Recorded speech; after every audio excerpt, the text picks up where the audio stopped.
Mufasa's death was one of the most heartbreaking movie moments of all time.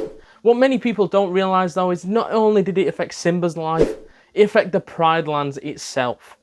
This is a moment that changed everything, and here's why. Mufasa doesn't just die in The Lion King, he's betrayed. Scar, his own brother, betrays him and lures him into a trap where he hangs from a cliff and lets him fall into a stampede. The real turning point wasn't the death itself. It's what Scar says to Simba seconds later. He makes him feel like it was his fault. It was your fault why your father died.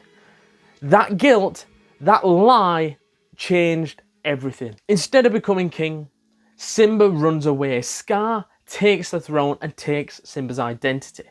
Grieving, he's feeling guilt that he was never supposed to feel for Mufasa's death. And that belief, that intuition that, oh my God, this is my fault, is what leads him to be running for the hills, running and pushing away from the Pride Lands so nobody would ever find out that what he did or what he thought he had done was so bad.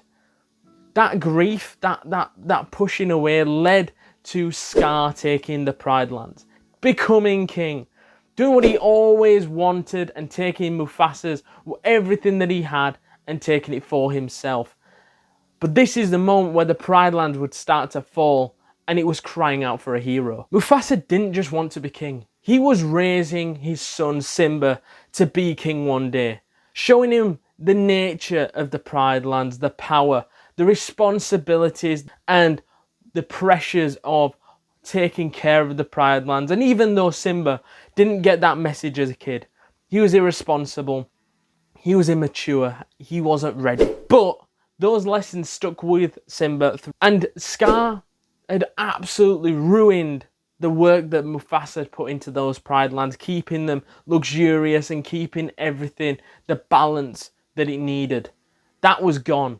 Once full of life was now full of decay. Simba doesn't just escape the Pride Lands, he escapes himself, knowing what he did that haunts him all the way through this journey to finding Timon and Pumbaa. That is where they enter the stories. They help him forget with 2 words, Hakuna Matata, to not only help him move on, but basically to help him survive, is the thing that helps build Simba into who he becomes. When Simba finally returned, there was only one thing in mind that he wanted.